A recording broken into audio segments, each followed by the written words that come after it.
ഒരു കാര്യം ചോദിച്ചോട്ടെ, മിനിസ്റ്റർ ഈ 2026 എന്തെങ്കിലും പുതിയ പ്രതിജ്ഞകളോ അങ്ങനെ പുതിയ തീരുമാനങ്ങളോ എടുത്തിട്ടുണ്ടോ?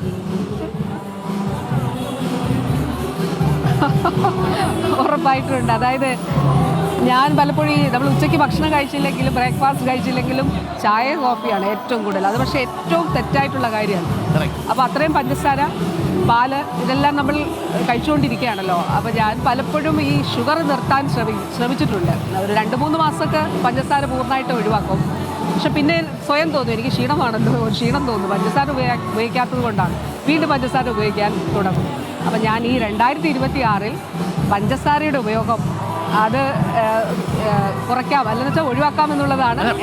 കുറയ്ക്കാന്നല്ല പറയേണ്ടത് കേട്ടോ, പഞ്ചസാരയുടെ ഉപയോഗം പൂർണ്ണമായിട്ട് നിർത്തുക. 100% കുറയ്ക്കാന്ന് പറഞ്ഞാൽ നമ്മൾ ഒരിക്കലും അത് നടത്തൂല, ഒഴിവാക്കാം, പൂർണ്ണമായിട്ട് ഒഴിവാക്കുക. അപ്പൊ ചായയിൽ തുടങ്ങി കാപ്പിയിലും ചായയിലും തുടങ്ങുക എന്നുള്ളത് മാത്രമല്ല. ഈ ചായക്കാർ പറയുന്ന ഒരു കാര്യമുണ്ട്, നല്ല അസാമീസ് ചായ ആണല്ലോ ഇന്ത്യയിലെ തന്നെ ഏറ്റവും ഡെറാഡൂണിലൊക്കെ കിട്ടുന്ന ചായയാണ് ഗംഭീര ചായ എന്നൊക്കെയാണ് പറയുന്നത്.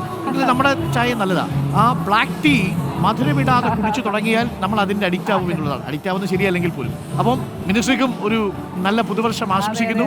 നല്ല ശീലങ്ങളോടെ സർക്കാരിൻ്റെ ഈ വെൽനസ് മിഷൻ എല്ലാവിധ ഭാവുകങ്ങളും നേരുന്നു. ഗംഭീരമാവട്ടെ പ്രിയപ്പെട്ടവരെ. നമ്മളുടെ ആരോഗ്യം എക്സ്പയറി ഡേറ്റ് എത്രയും നീട്ടിക്കൊണ്ടുപോകാമോ അത്രയും നമ്മൾ നീട്ടിക്കൊണ്ടുപോകുക.